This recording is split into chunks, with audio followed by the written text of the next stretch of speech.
All right, let's go. Okay. Did you want to do an intro or should I just go ahead and start? Intro. It's just excited to have Ishan back. I guess you already previewed last week, but also you spoke at the World's Fair, and you're world famous for spreadsheets all you need. It's kind of your thing, and Yeah. but also it means that you understand models on a very fundamental level because you have manually re-implemented them. And today you decided to tackle GPT-2, so welcome. Yeah, thank you. So I'm excited to be presenting language models or unsupervised multitask learners. For context, the other thing Swix had alluded to in previous paper clubs is there's going to be, paper clubs for more, not test of time, but something similar. And this is for, therefore, a more evergreen, more general, more novice audience than might be a traditional paper club reading, where I think it's a lot more sophisticated. But hopefully, if you're just coming to, the field of AI engineering, this video and some others like it and some resources I'll point you to will help you get started in understanding how LLMs actually work under the hood. The name of the paper is Language Models or Unsupervised Multitask Learners. It is not actually officially called the GPT-2 paper, but that's how everyone refers to it. You'll notice a couple of big names here. You might recognize Dario, you might recognize Ilya. If you're in the community, you'll recognize Alec. A lot of these people went on to continue to do great and amazing things in the community. I am, as Swix noted, Ishan Anand. You can find me here at my homepage. I'm probably best known in the AI community for Spreadsheets Are All You Need. That is a implementation of GPT-2 entirely in Excel. I teach a class on Maven that's basically 7 to 8 hours long, where we go through every single part of that spreadsheet. For people who have actually minimal kind of AI background, it's kind of a great first class in AI. So I'm an AI consultant and educator and really excited to give you the abbreviated version of that and the GPT-2 paper today. Okay, let's get started. Okay, so here's what we're going to talk about. We're going to talk about why should you even pay attention to GPT-2? Strangely enough, I get this question from my class. People are like, oh, I saw that it was GPT-2 and I thought, oh, that's got to be out of date. So we should talk about why that's important and why you should pay attention. Then we'll talk about the data set. Then we'll talk about actually the results. This slide is backwards. And then we'll talk about the model architecture. No, sorry, we'll talk about the model architecture, then the results. And then we'll talk about the future directions because we know what the future was going to hold, but they didn't. So we'll talk about it as if we didn't really know. I don't know if Amgad is here. If he is, he can jump on or let me know. I don't know if I'll see it in the chat. But he led a really great paper club about, I think it was 8 or 9 months ago on the original GPT-1 paper. I highly recommend checking that out. Also, partially because, spoiler alert, the GPT-2 paper doesn't talk a lot about the model architecture. So there's kind of a limit that you'll learn from the model and model building from the GPT-2 paper. It's actually GPT-1 just kind of scaled up. I'm glad Yeah. actually here. Oh, he is. Oh, I'm glad. Did you want to just jump in and say anything about this? This is your slide.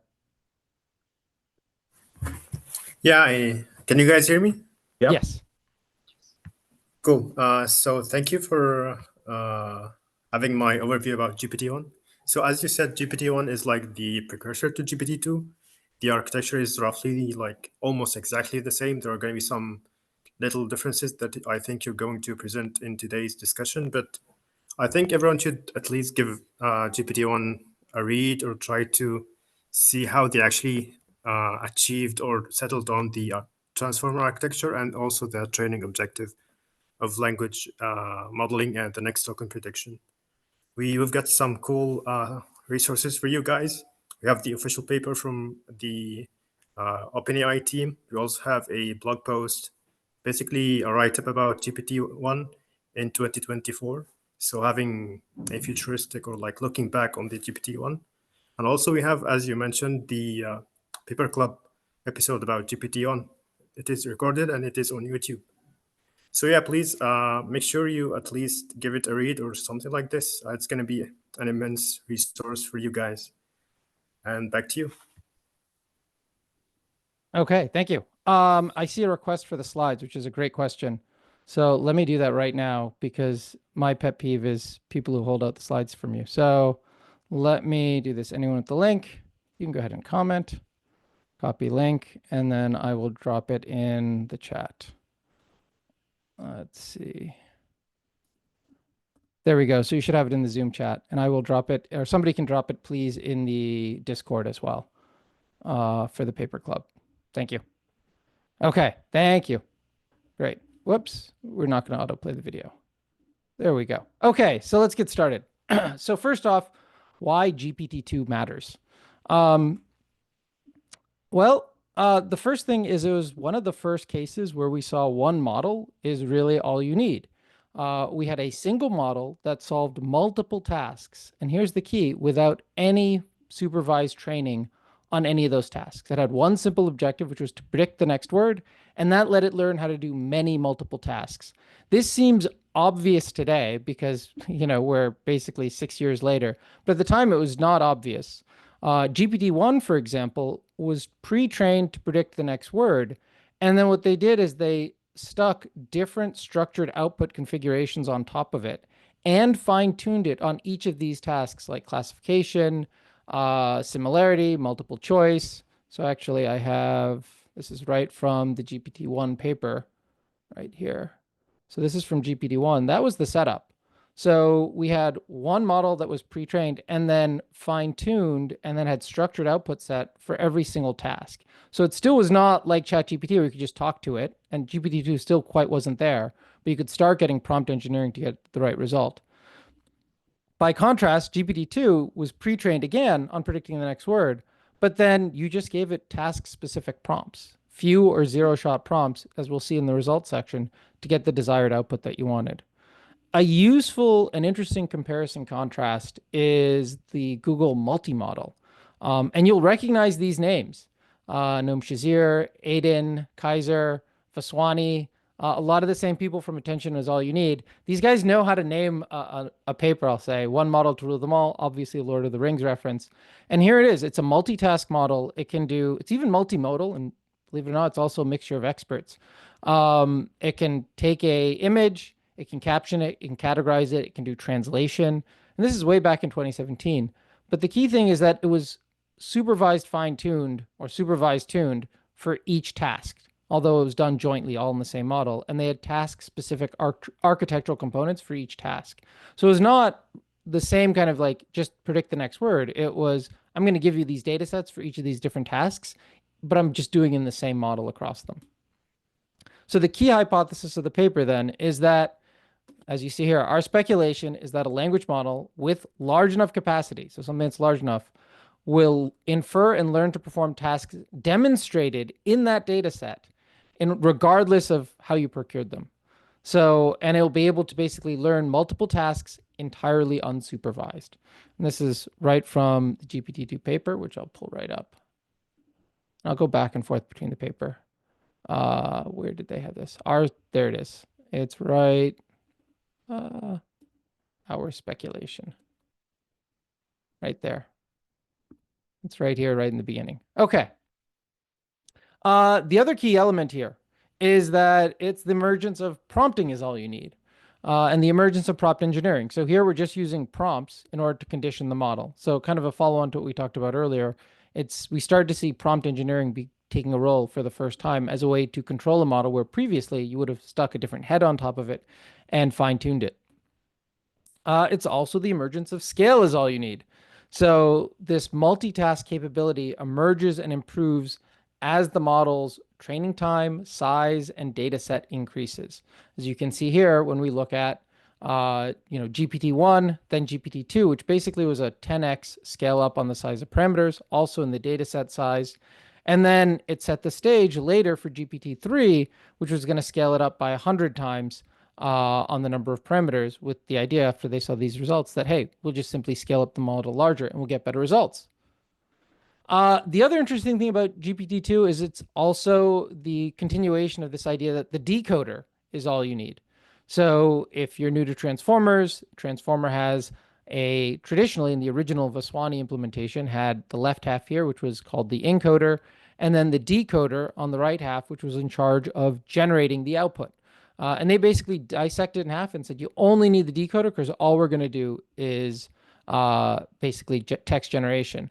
They were not obviously the first to do this. GPT-1 preceded it. Around the same time as GPT-1 was this other paper, also by Google and Noam Shazir and Kaiser again, which is generating Wikipedia by summarizing long sequences.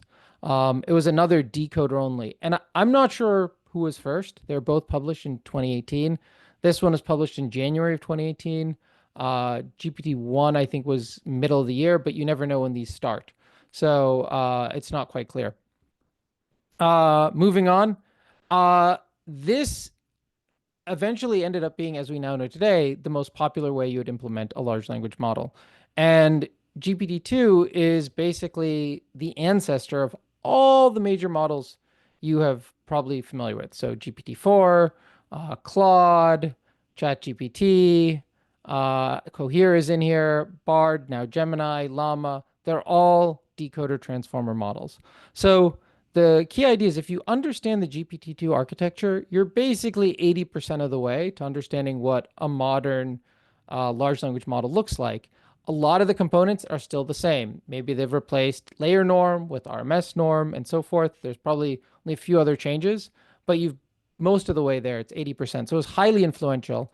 And part of that may be because of a lot of the hype around GPT-2, but part of that is also the last open source model as of this recording from OpenAI. So a lot of people dug into it and took inspiration from it.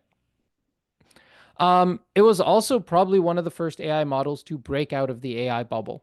So this is the famous passage where they prompted GPT-2 to write a fake news article about unicorns living in the Andes Mountains. This got a lot of press in 2019.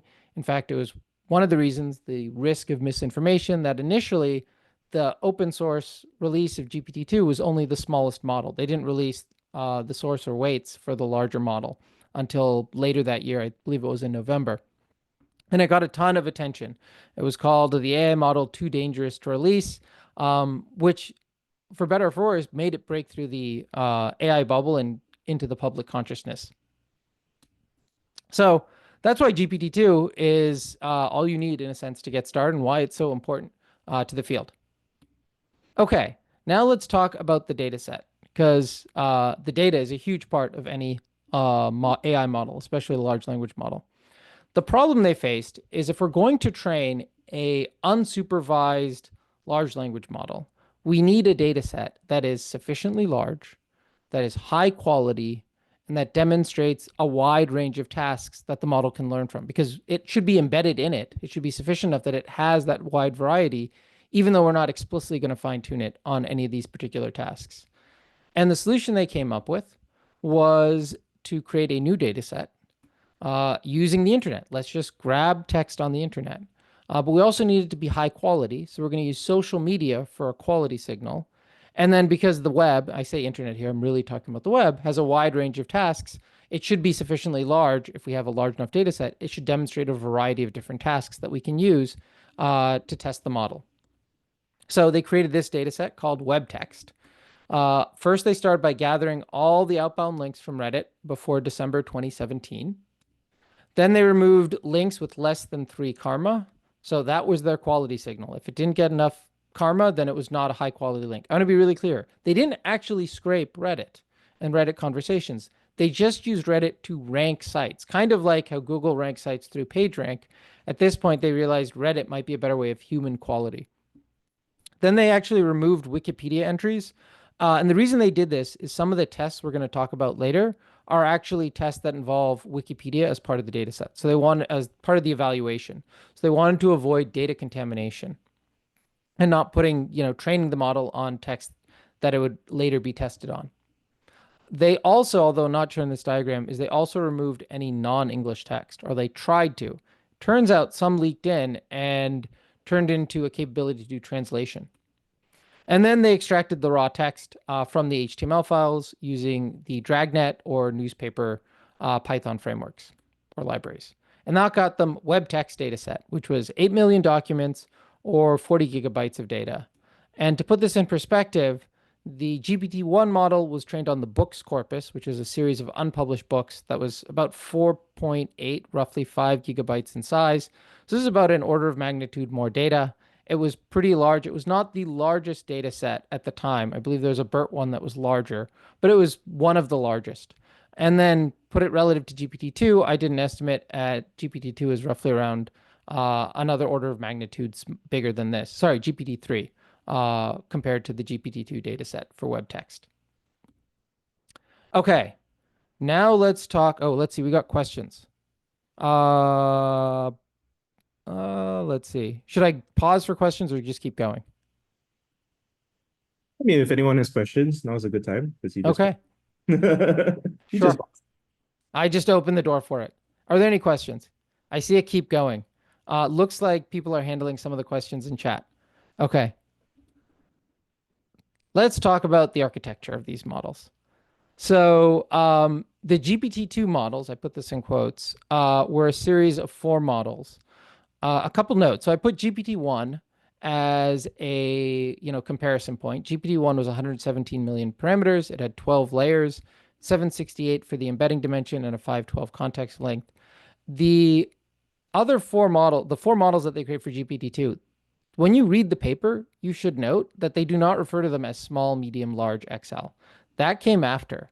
Instead, when you read the paper, and this can be a little confusing, GPT-2 they save as the name for the largest model. So GPT-2 XL for them means GPT-2. They're the same. Which, if you're using the Hugging Face transformers, if you use GPT-2 as the model name bear, you just get GPT-2 small. So avoid the confusion, just be aware. And then in the text, they refer to all the other small variants as WebText language models. So these 3 are called the WebText language models. And then this is what they refer to as GPT-2 in the paper. So for them, GPT-2 is simply the largest model, which makes sense in retrospect because small really is just a replication of GPT-1. And one other thing is they even tried to replicate it so much that they originally reported the size as 117 million parameters. Turns out it was 124. So when you download the weights from, I guess, Azure now, these 2 are the same. They're just simply renamed because there was a typo in the size of the model. And you can see basically the largest model compared to the original GPT-1 is 1600, so roughly twice as big in the embedding dimensions. They increase the context length for all of them, and it has a lot more layers. So hence a lot more sized model. Unfortunately, well, there are few changes architecturally from GPT-1 compared to GPT-2. First is the larger size, which we saw in the previous slide. They also increased the token count slightly from 40,000 to 50,000 tokens. And this one is actually interesting. They moved layer norm from post-activation to pre-activation. They were inspired by a paper that did this in an image model and proposed that pre-activation was better. It turns out a year or 2 after this, somebody did work on language models and showed that pre-activation was actually better as well for layer norm and actually improved training stability in certain cases.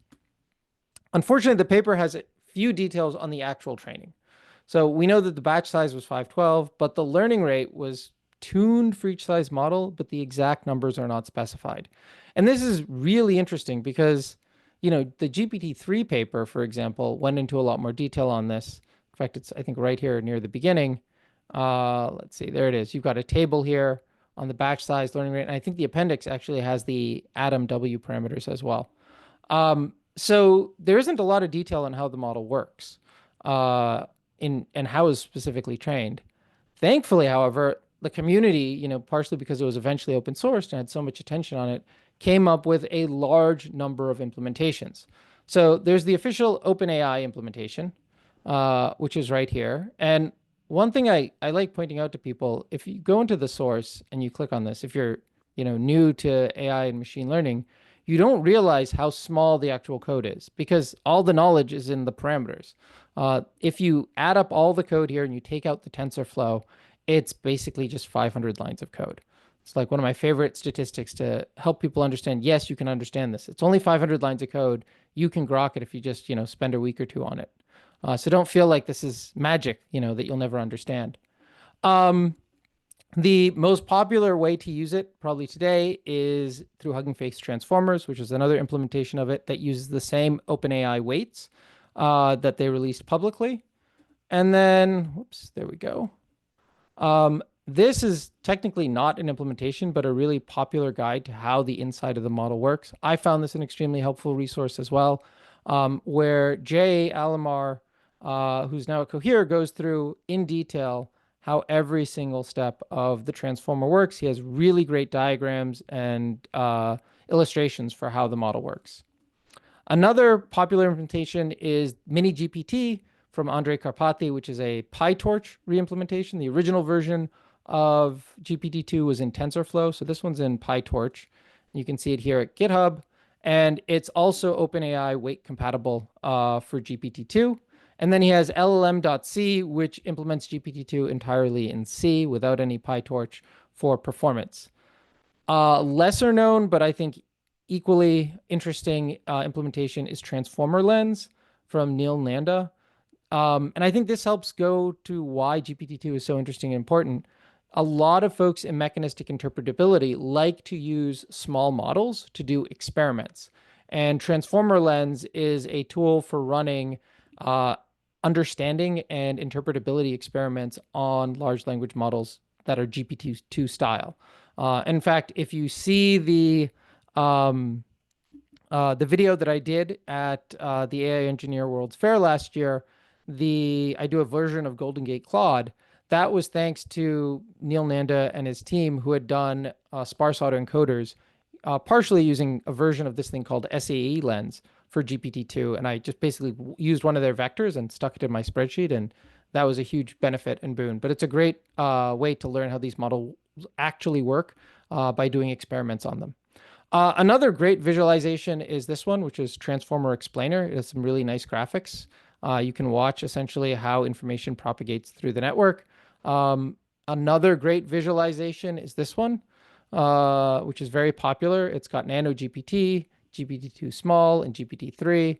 You can kind of see, I like this view because you can see how much smaller Nano GPT is compared to GPT-2 Small. And then here's GPT-2 XL. It really makes it very visceral in terms of how it feels. The one challenge I have with visualizations is they're fun to look at, but you can't actually go in and make modifications to them. You can't build your mental model by interactively changing things within them.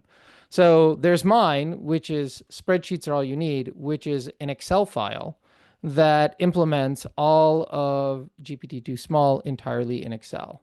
Let me see if I can pull that one up. Oh, wonderful. It restarted on me because I'm running in parallel as well. We'll do this right now. I'll show you the other one.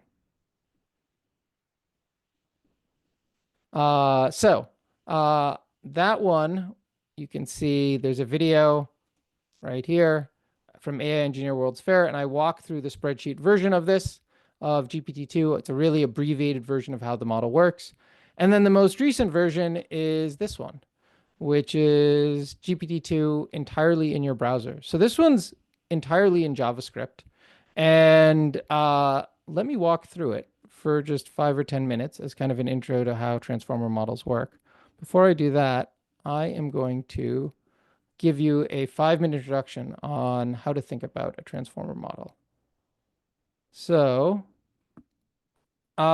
basically we have this, I like this simplified diagram rather than the canonical diagram. Basically, you're taking text, you turn that text into tokens, you turn those tokens into numbers, we do some math or number crunching on them, we turn those numbers into text, and that becomes our next token. We translate those numbers back out. And the way I like to think about this is tokenization is just representation, but you have your token and position embeddings. And this is really a map for words. We're basically grouping similar words together. So I like to imagine, say, a two-dimensional map, but in this case, in the case of GPT-2 Small, it's 768, 1600 in GPT-2 XL. So you can imagine like happy and glad are sitting here, and sad's maybe a little close to it, but not quite as close. And then things that are very different, like dog, cat, are over here. And rather than, thinking about this, long list of numbers as just some arbitrary list of numbers, these are points in a space. Instead of 2 dimensions, though, there are now points in a 768 dimensional space or 1600 dimensional space. But what we've done is we've grouped similar words together. And once we've done that, when we think about it, similar words should also share the same next word predictions. So the next word after happy is probably also the next word after a similar word like glad. And then that gives us a kind of a boost or heads up that we can go to a neural network. Neural networks are really good if you give them a pick question and an answer, and it'll pick out what the answer is. So you give it photos and you say which ones are dogs and which ones are cats. It'll learn to figure that out. In this case, we'll give it sentences and we'll ask it to complete the next word, or give it, say, a single word and say what is the next word after it, and it will start learning that. The only other wrinkle is we have additional hints we can give it, which is all the hints from all the other words that came before it. And really what the transformer is doing is it's letting every word look at every other word to inform what its actual meaning is. Get a better hint instead of just taking a 1 word or 2 or 3 word history prediction. It's going to look at all the past words. And then it refines that prediction over 12 iterations. In the case of GPT small, more in the larger one. And then we get a predicted number back that we just convert back out to a word. So putting it all together, we get basically this diagram. So we take a prompt, we split into tokens, we convert those tokens into numbers, and then we refine that prediction iteratively, and then we pick the next most likely token. I've simplified what happens in here. There's actually, and you'll see this in the spreadsheet, there's 16 steps, and they all are mapped out here. Let's see if this loaded up. Oh, wonderful. Let's go back to the spreadsheet if it will load up. Let's see why Excel isn't working, but that's fine because I'm going to demonstrate the web version of this. So this is the same thing as GPT-2 small, except running entirely in JavaScript. And what's exciting about this is you don't need to have Excel anymore. You can just come with your browser and it will run entirely locally. And the way it's structured, let's pull this up here. There we go. It's actually a series of vanilla JavaScript components. Everything is like a Python notebook. You've got like a cell here that wraps everything. There's only 2 types of cells right now. One is simply like a spreadsheet. It basically runs a function, and then it shows the result in a table, as you can see here. And then the last one is just defining code in raw JavaScript. And what's great about this is you can debug the LLM entirely in your browser. No PyTorch, nothing else getting in the way. So to run this, the first thing you want to do is click this link and download the zip file, which is going to have all the model parameters. You'll drag and drop those into here. It'll basically stick 1.5 gigabytes into your index.db. And then you're sitting right here. So the first thing we do is we define matrix operations, and then in raw JavaScript. So this is our matrix multiply, also defined in raw JavaScript. Really simple 2-dimensional arrays is how we use as a structure for this. There's a transpose, there's a last row, and then you enter your prompt here. You hit run and it'll actually run the model. So let me show you though the debugging capabilities. So I'm going to do this. I'm going to take this thing, which is separating into words, and I'm going to run it up to here. And you can see our prompt is Mike is quick, he moves. It separates into these words. But what I can do is I can just write from without ever leaving my browser. I can go here and I can say, well, you know what? I want to see what does matches look like? What is that array? Console.log matches. Hit this. Now rerun this function. Oh, there it is, right there in my debugger. I can just see the result. And heck, you know what? Maybe I really want to just step through this thing. So I can hit this, put the debugger statement, hit play, and boom, I'm right here inside my dev tools, and I can debug a large language model at any layer of abstraction that I want. So great way to kind of get a handle on what's happening under the hood. And I'll take you through a brief view of this, but let me get rid of these statements. Redefine that function, and then I'll reset it. And then if we hit run, what it's going to do is it's going to run through each one of these in order. So the first section is really just defining basic matrix operations. The next section is our tokenization. So here we separate things into words. Then we actually take those and we do the BPE algorithm to turn them into tokens, which we'll get out here. So if I run to here, I'll see if we wait a while. Here's our list of words, our tokens rather, and then their token IDs. And then if we keep going, this will turn the tokens into embeddings. So this is a series of steps to do that. Then finally, we turn them into the positional embedding. We're basically just walking through this same diagram in order that I showed you here. So we tokenize, then we turn it into embeddings, and then we go inside each of the blocks. And this is the 16 steps. These match the same steps in the Excel sheet, where we'll basically do layer norm, for example. We'll do multi-head attention, and we'll do the multi-layer perceptron. I'm going to do the following. I'm just going to, if I hit run and turn away, it'll actually stop running because it's in the browser and the browser optimization stops it.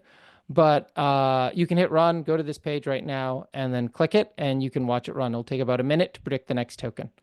So that's a quick overview of GPT-2 and some resources to understand the model in more detail. Happy at the end if we've got questions to go into this in more detail, but I don't want to spend our entire time on that. Okay. That was the demo. Any questions so far? Let's see. I'm going to look in chat. Oh boy, is there a Python Jupyter version of this? It's going to be fun when he checks the chat now. Okay, great. This looks like Jupyter. Yes, it does. My drawer looks like Ishan's desktop. Awesome. Okay, this is definitely fun. There is a Jupyter version. Well, the Jupyter version of this would be mini GPT, probably running inside, or Transformer Lens running inside Jupyter. You could, all of these other ones are basically Python implementations.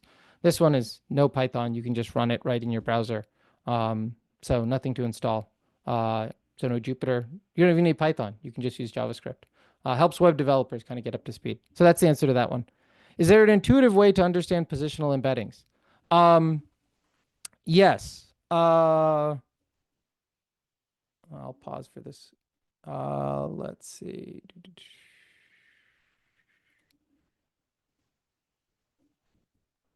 I'll answer this question and then move on. Positional embeddings.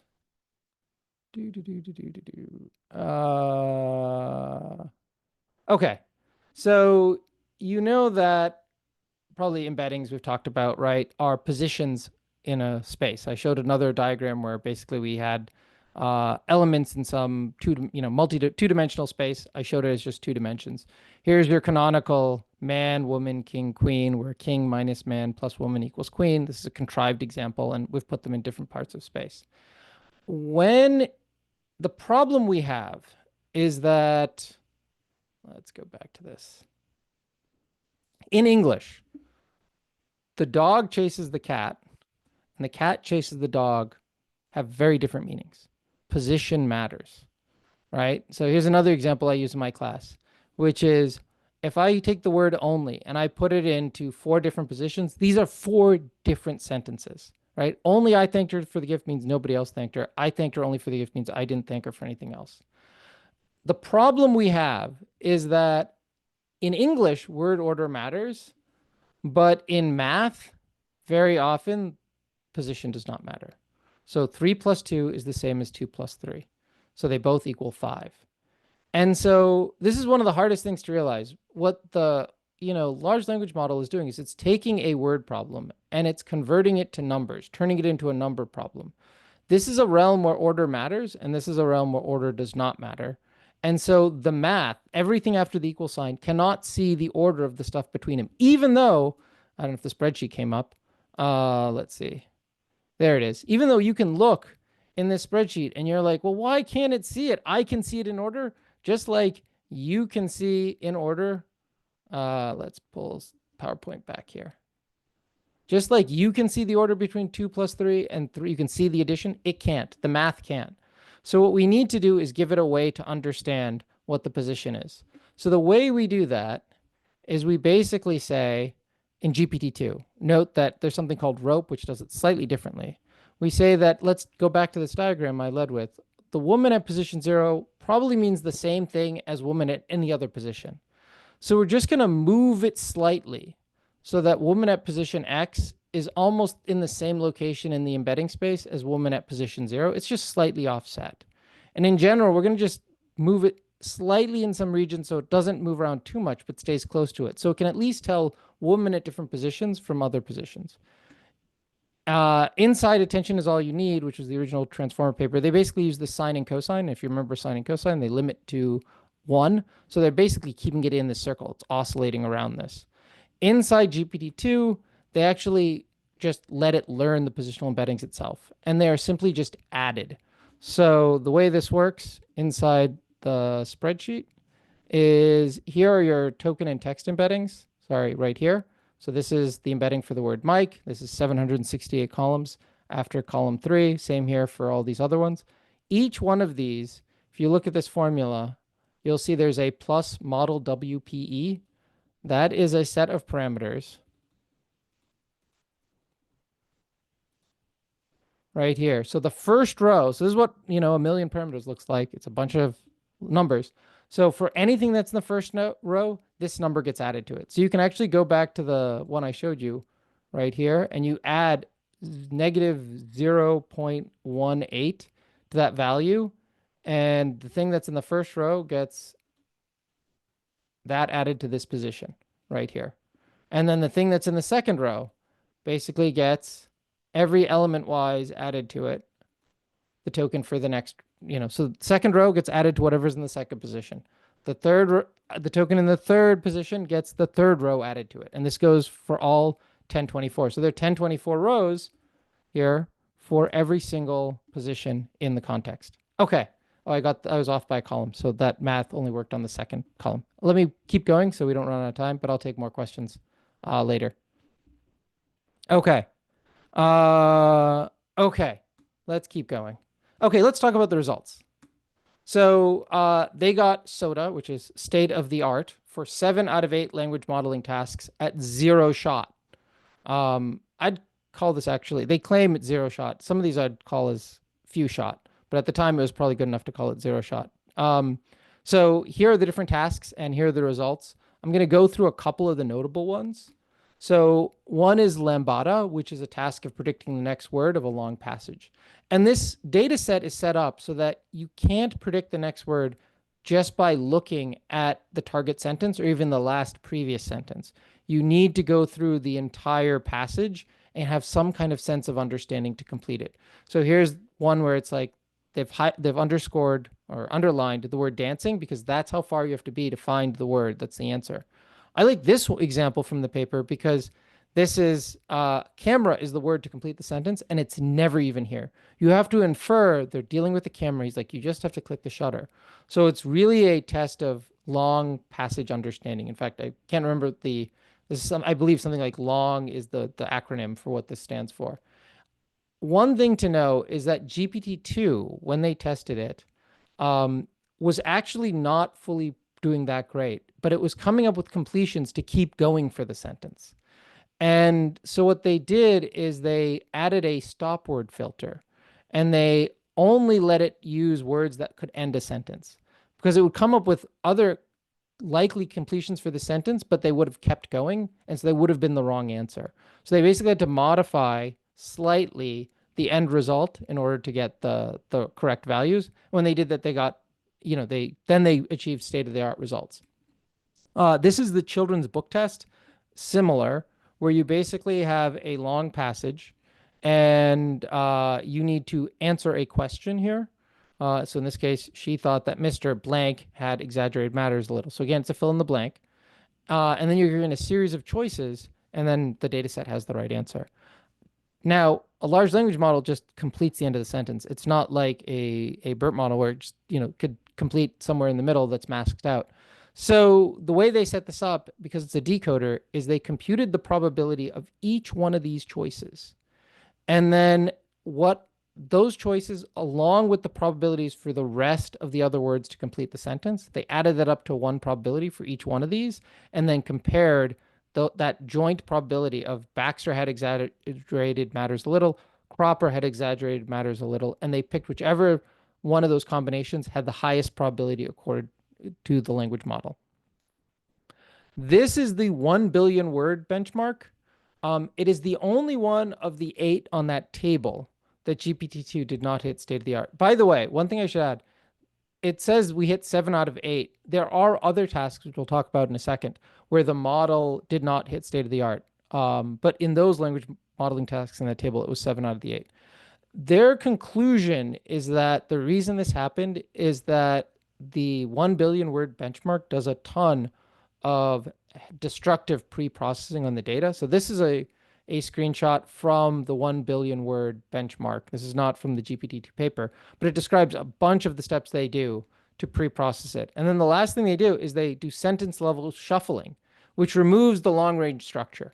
So in some sense, you could argue it's not even a valid test. And so it's not surprising that it didn't do as well on that last benchmark. Let me go back to those so you can see that. So here's Lambda. Here is the children's book test. Here's the 1 billion word benchmark. Some of these are perplexity, so lower is better. So if it's in bold, it's better than the state of the art. That's what you see here. Some of these are accuracy, so higher is better. So here you can see in bold when they've achieved higher than state of the art. This is the only one where the state of the art was still out of reach for them.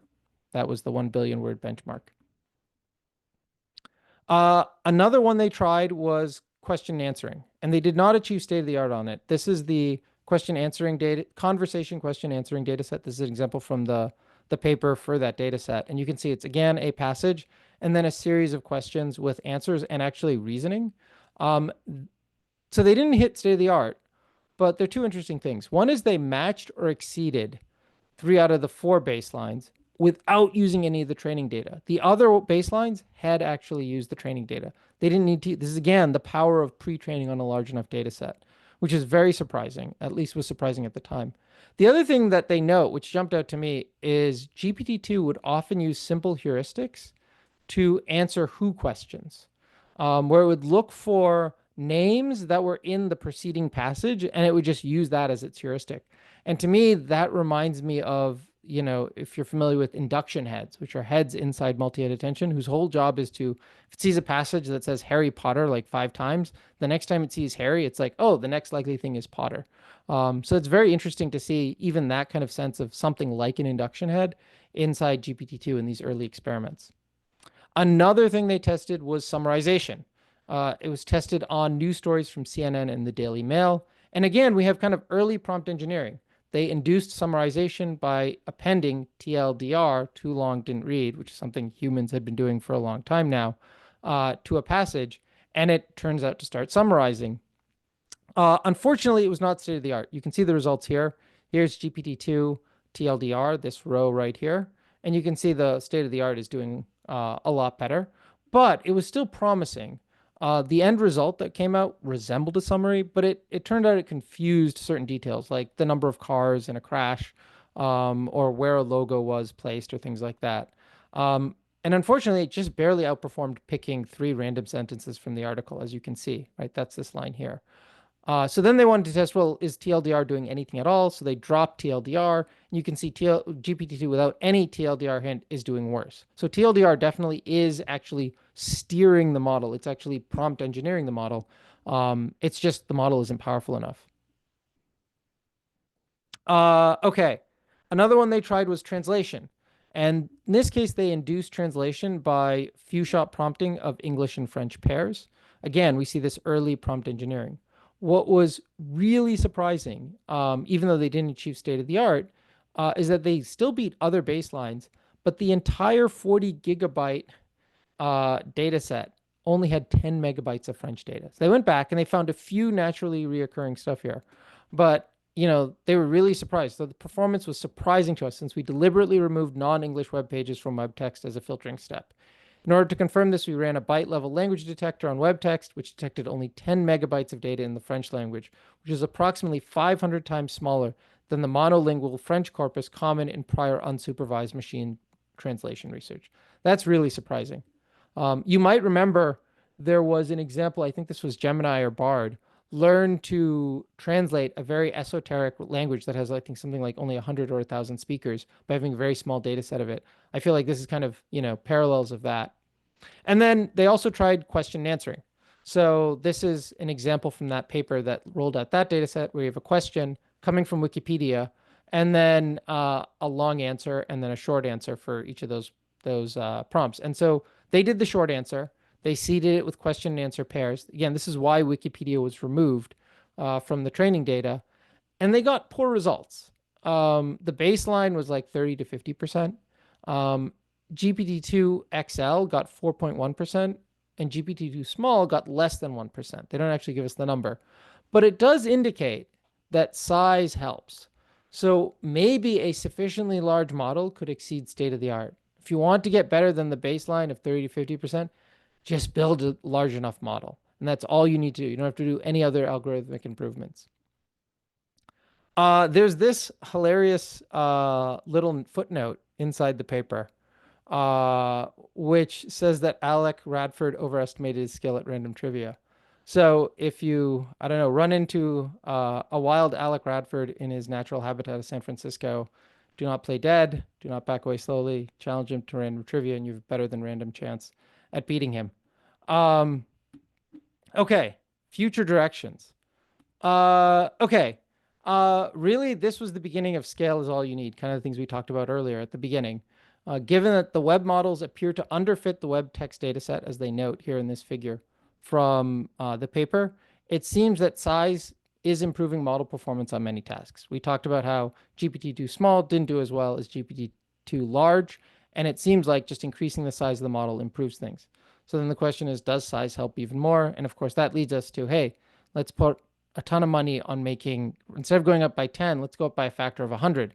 And let's see if we'll get a much smaller model. And I'm sure you all know the answer. The answer is they did. But that leads us into setting the stage for GPT-3. Okay. And that is it.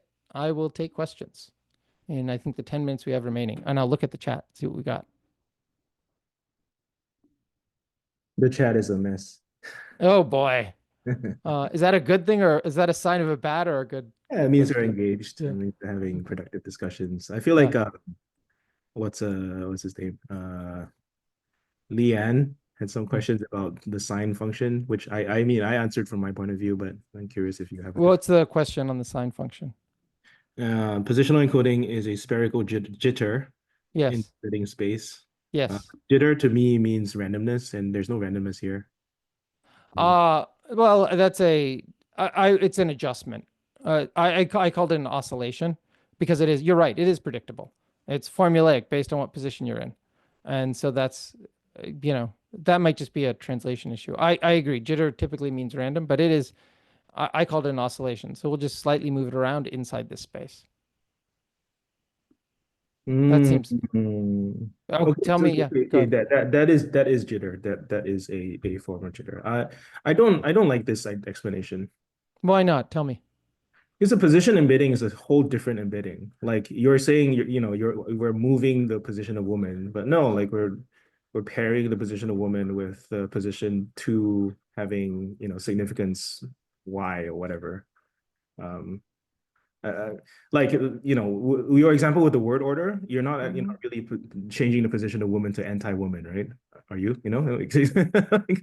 No, we're keeping it roughly in the same embedding space, right? We're moving it slightly. There's position space, and then there's the word and token embedding. I don't know how to phrase it. Well, no, well, we're not inside like rope where we're inside the attention mechanism in GPT-2. So you are literally using the very same embeddings. Oh, okay. So you are I'm very inside the rope. Yeah, I'm you're only... in, yeah, you're thinking like, so that's the key difference. So you're not in a separate positional space, right? So here I've taken like happy, this is happy at position 8, happy at position 1, happy with capital, so it's a different word. Here's glad at position 2, here's happy 3, happy 4, happy 6. These are all the same happy, just put a number when I plotted it with PCA. So this is a dimensionality reduction of 768.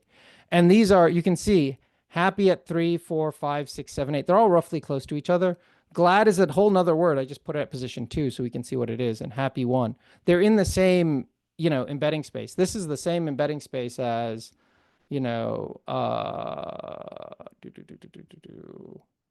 I have a diagram here of it somewhere. Well, I did, of a PCA plot of the same type of thing. There it is. This is glad, happy, happy, capital, joyful, dog, cat, rabbit, right? This is not positional embedding. This is just this stuff put in PCA, two-dimensional from 768. And then I did the same thing, except I did it in positional for just one word to see, to go through what is the difference. Where is that? That's this one. Right? This is here, you can see it right here. So happy is the same happy 1, glad. These are just the same things with the positional embeddings added onto them for whatever row. So we're in GPT-2, you're in the same embedding space. Okay. We're just moving them around. That is a crucial difference. That's like one of the crucial differences probably between modern transformers and GPT-2. The other one that I call out is, RMS norm, for example, is used in Llama. I think I actually have a slide on the major differences. That might be a good way to close out is GPT-2 versus like something like Llama. So Beautiful.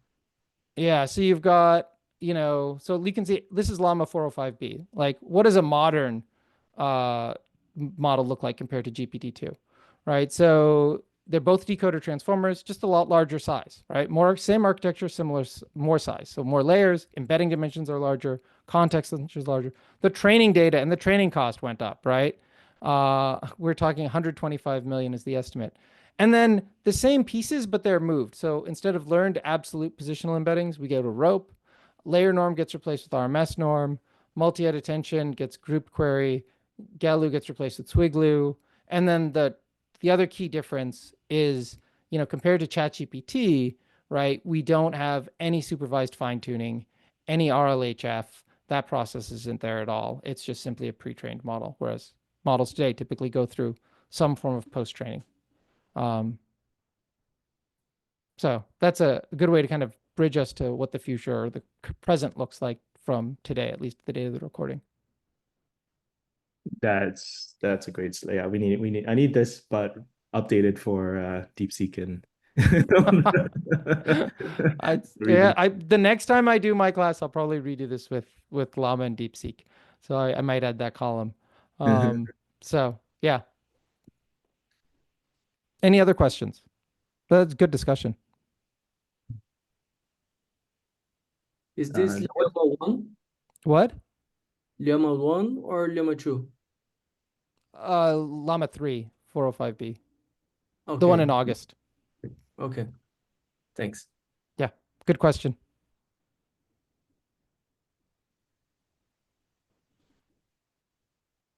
Yeah, there's Let's some see what else is in the chat. in the chat. Yeah.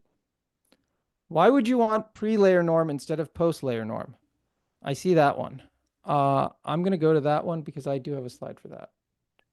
There's an article that I found that explains this. Oh, really? I'd love to see that. Yeah, it's like some question, some article about like what the original Transformers got wrong. I think you have it. Oh, you have the same diagram I pulled up. Okay. Oh, yeah. So but this was the key thing is like, I'm pretty sure this came out after the GPT-2 paper itself. So GPT-2 doesn't cite this paper. They cite a different paper which does the same thing inside I think a visual or a CNN that had skip connections. And they propose, hey, and so I think the obvious thing was like, okay, it works for vision. Maybe it'll also work for language to go to a pre-layer norm transformer, and it worked. And then I think maybe around the same time, or I don't know how close these are. Well, June, it's about a year later, right? They actually show some benefits and improvements for pre-layer norm. There is a trade-off, which I've forgotten what it is, but this is the paper. You can find it. There's the archive number, and you can Google the title. But that's a quick answer there for a pointer on why you'd want to do that. Drop that link for that article. I'd be curious to see it. Yeah. Which as walks on a hypersphere. This paper? This is another paper of, the benefits of layer norm that I like as well. Let's see. Somebody clicked the link. Oh, I remember this one now. Okay, yes. But what's really fascinating to me about this, like for all these model architecture, is like we keep finding afterwards, like, oh yeah, this is what it's doing, right? This paper came out after GPT, after we did that change.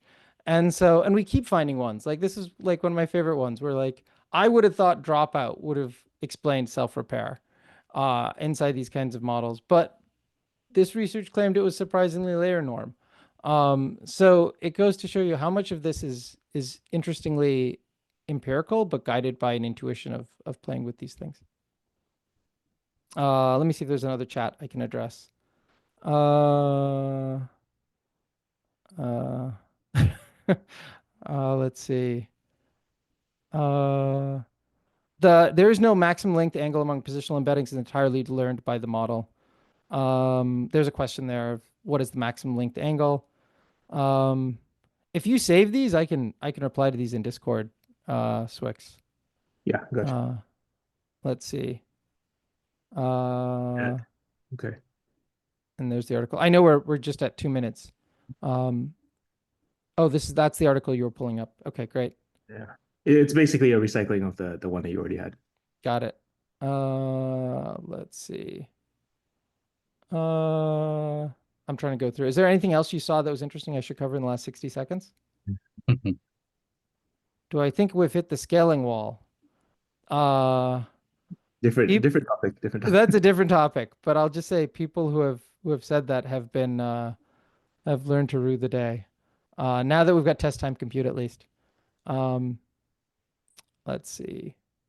I mean, so like Yeah. my response is that is kind of moving the goalpost, right? Like if you want to say that you haven't hit a wall, then okay, scale up GPT-4 to GPT-5, and where is it? So it in some sense we haven't hit it. We have hit one, and we're just redirecting the attention. I will just say I know a excellent podcast that held a debate in Vancouver last year in December between two very qualified experts on this very topic, and I would refer you to that. Yeah, wall guy won. What? The pro wall person. Yeah, Yeah. he did. He did. Okay. Cool. I mean, I can call it, and we can continue in Discord. Thank you so much, Ishan. That was amazing as always. Actually, not even as always. Like I think that's too dismissive of a word for what you did. Your slides are amazing. So thank you. Oh, Thank you. you, man. Yeah, we don't have a paper picked for next week. Again, we can pick one in the Discord. If anyone wants to volunteer, you have a high bar set. Well, thank you for having me. And look forward to being back at some point in the future. And I want more people to participate. I don't want people to feel like they have to match this. Yeah, exactly. Yeah. So he teaches a course. That's why he has those. yes, that's why I have all these slides. This is slides from my class. So. Oh yeah, plug your course. Where can people sign up? Oh, they can go to Maven. I didn't want to be too commercial, but if you go to Maven, there's the class. And then you can see what people have said about it. And right now, so Maven usually is live. I leave it open right now. People can attend on demand, and then you have, you get the recordings, you get access to the Discord, you get all the quizzes, and then if you want to attend when I do my next live one, you can attend a future live cohort for free. If you have questions about the class, feel free to shoot me a question over Twitter, LinkedIn, Discord, whatever. But that's where you can find it on Maven. So you have a class on Maven as well, right? Yeah, but it's more AI engineering, quote unquote. Yeah. So you treat the language model as a black box, and you go from there. Yeah, I should be clear. Like I had one guy who signed up thinking this was about using AI with Excel. No, this is about how the actual model works, and I use the Excel spreadsheet that implements it. That's this thing, so you can understand every single step. And then I also use this, web version as well. And I walk through, so you get a sense of how the entire model works. But you can try this web version. Anyone can go to this page and try it out. I actually see at least one of my former students here. So. Okay, cool. All right. Thank you so much. Have a nice day, everyone. Thanks. Thank you. Thank you. Bye.